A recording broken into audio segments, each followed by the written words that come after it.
السلام علیکم ورحمۃ اللہ وبرکاتہ. الحمد للہ وحدہ والصلاة والسلام علی من لا نبی بعدہ. اما بعد قال النبی صلی اللہ علیہ وسلم الید العلیٰ خیر من الید السفلی اور کما قال علیہ الصلوۃ والسلام. محترم حضرات و خواتین، میں جس موضوع پر آپ سے بات کرنا چاہ رہا ہوں وہ یہ ہے کہ چندہ اور رمضان. کیا ہے؟ چندہ اور رمضان.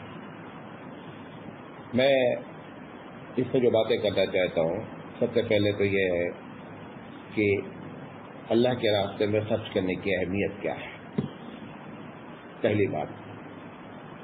دوسری بات یہ کہ خرچ کرنے کے وقت خوشی کیسے حاصل ہو. تیسری چیز کہ خرچ کرنے کے موقع پر کیا کام نہ کیا جائے. چوتھی چیز چندہ دیتے وقت چندہ کیسے نکالیں. اور آخری بات کہ جن کے پاس نہیں ہے وہ کیسے چندہ دیں. یہ ہم ساری باتیں کریں گے. اللہ سے ہم دعا کرتے ہیں کہ اللہ تعالیٰ ہمیں صحیح بات کہنے کی اور آپ کو صحیح بات سمجھنے کی توفیق عطا فرمائے. دیکھیں، سب سے پہلی بات تو یہ ہے، خاص کر ایسے ممالک کہ جہاں پر مذہبی کام کے لیے گورنمنٹ کا بجٹ نہیں ہوتا ہے، ایسے ملک کے رہنے والوں کو بہت سنجیدگی سے اپنے مذہبی مسائل کو حل کرنے کے لیے سنجیدگی سے ان کو خود اس سلسلے میں قدم اٹھانا پڑتا ہے. اور دوسرے لوگوں کو بھی ایسے ممالک کے لیے زیادہ مدد کرنی چاہیے کہ جہاں پر مدارس کو چلانے کے لیے، مساجد کو بنانے کے لیے، پریشان حال لوگوں کی مدد کرنے کے لیے جہاں پہ سرکاری بجٹ نہیں ہوتا ہے، وہاں پر لوگوں کو چاہیے کہ زیادہ سے زیادہ انفاق کریں. تو اس سلسلے میں جب تک یہ بات سمجھ میں نہیں آئے گی کہ انفاق کرنا کہاں ہے، تب تک ہم انفاق نہیں کریں گے. اس کی اہمیت اگر آپ دیکھیں، چونکہ عبادت دو طریقے کی ہوتی ہے. ایک عبادت کا تعلق جو ہے وہ ہوتا ہے کہ آپ اللہ کے لیے عبادت کرتے ہیں، ساری عبادتیں. لیکن ایک کو حقوق العباد کہتے ہیں، یعنی رائٹس آف اللہ، جیسے نماز پڑھنا ہے، جیسے آپ کو حج کرنا ہے. ان سب کا جو تعلق ہے، تسبیح پڑھنا ہے، ان سب کا جو تعلق ہے، اس کے کرنے سے آپ کو پرسنل بینیفٹ ہوتا ہے، ذاتی فائدہ ہوتا ہے. لیکن وہ عبادت کہ جس سے دوسرے کو فائدہ ہوتا ہے، اس کو حقوق العباد کہتے ہیں، اور وہ اللہ کو بہت پسند ہے. یہ تو میں نہیں کہہ سکتا ہوں کہ جو اللہ کے لیے صرف کیا جاتا ہے، جو ڈائریکٹ حقوق اللہ کہلاتا ہے، وہ اللہ کو نہیں پسند ہے. یہ بات نہیں کہنا چاہ رہا ہوں، کیونکہ وہ ڈائریکٹ عبادتیں ہیں، اس کا بھی درجہ بہت غلط ہے، وہ پلرس کی حیثیت رکھتے ہیں. لیکن یہ وہ چیز ہے کہ جو پلرس کو قائم کرنے کے لیے، پلرس کو بنانے کے بعد جو چھت ڈالنا ہے، یہ چھت کی حیثیت رکھتے ہیں. تو پلرس سے فائدہ تو یہ ہوتا ہے کہ ایک آدمی کا پلاٹ پہ قبضہ ہو جاتا ہے. لیکن چھت کا فائدہ یہ ہوتا ہے کہ آدمی اس بلڈنگ سے انجوائے کرتا ہے، اس پہ ہوا سے بچ سکتا ہے، پانی سے بچ سکتا ہے. تو ان چیزوں کی جو حیثیت ہے، یہ نہیں سمجھیں کہ پہلے والے کی حیثیت کم ہے، لیکن دوسرے والے کی حیثیت میں چونکہ اللہ کے بندوں کو فائدہ ہوتا ہے تو اللہ جو ہے بہت خوش ہوتا ہے.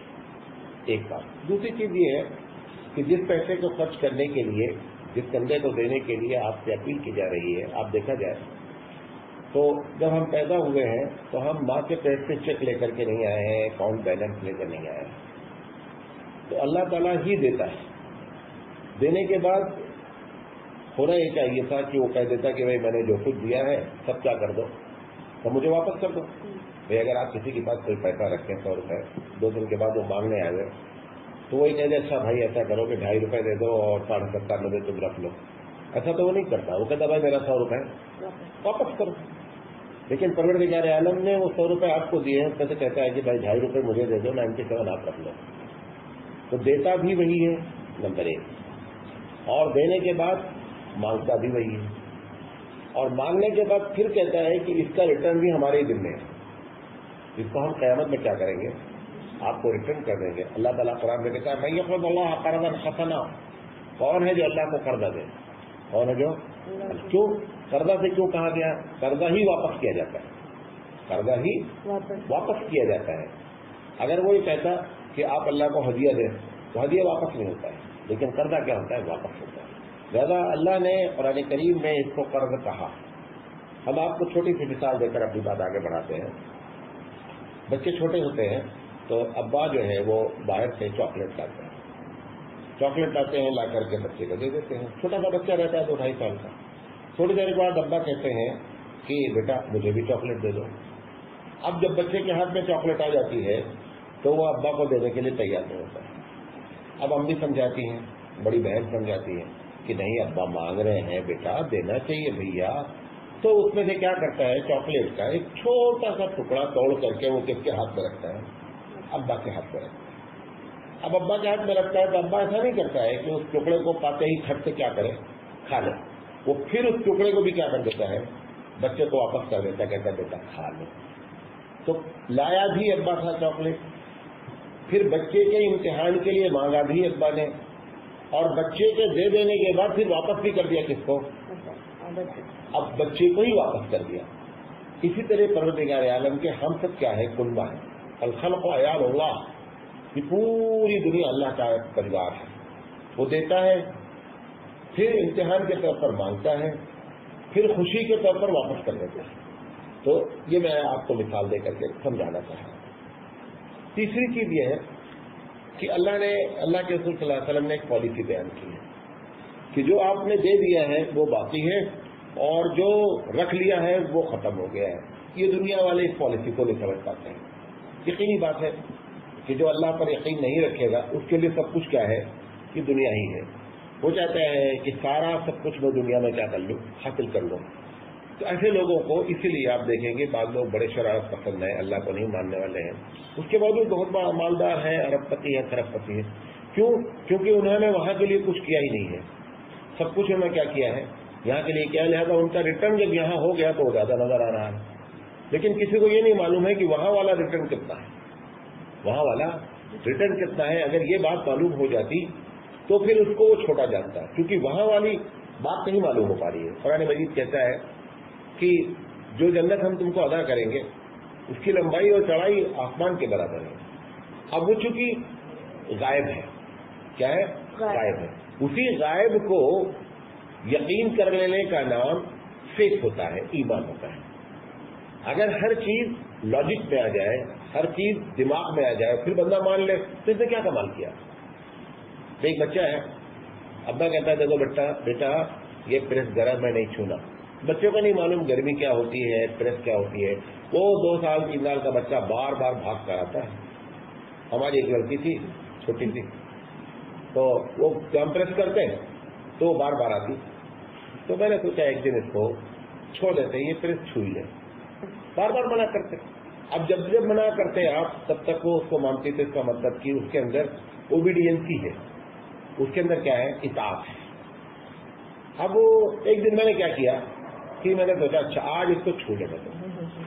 اب اس نے جب چھو لیا پریس جلتی ہوئی، جب جل گئی، اب اس کے بعد جب وہ پریس ٹھنڈی بھی کھڑی رہے تو بولتے ابا نہیں وہاں نہیں جانے کا۔ کیونکہ اب اس نے اس کو کیا کر لیا ہے، لاجیکلی بات سمجھ میں آ گئی کہ صاحب یہ خطرناک بات ہے۔ اب اس کے بعد اگر وہ بات مانی تو کوئی کمال نہیں کیا، کمال تو اس وقت تھا کہ جب وہ اوبیڈینسی کے طور پر، اطاعت کے طور پر بات مانتی۔ تو اللہ تعالیٰ نے جنت کا وعدہ کیا، اللہ تعالیٰ نے جنت کی بڑائی بیان کی۔ اب جن لوگوں کو یہ بات سمجھ میں آ گئی بغیر دیکھے ہوئے، وہ حقیقت میں کیا ہے، وہی اصل ایمان ہے، ایمان بالغیب ہے۔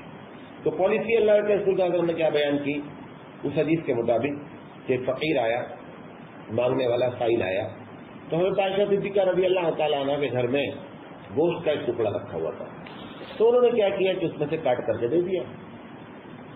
اللہ کے رسول صلی اللہ علیہ وسلم آئے، کہا بھائی عائشہ پوچھے پکانے کے لیے، کہاں ایک گوشت کا ٹکڑا تھا، اس میں سے ایک سائل آیا، اس کو دے دیا، تھوڑا سا بچا ہوا ہے۔ تو اللہ کے رسول فرمایا کہ عائشہ جو تم نے دے دیا وہ تو باقی ہے۔ کیوں؟ کیونکہ اس کے ریٹرن کا، اس کے واپسی کا ذمہ کس نے لے رکھا ہے؟ اللہ نے لے رکھا ہے.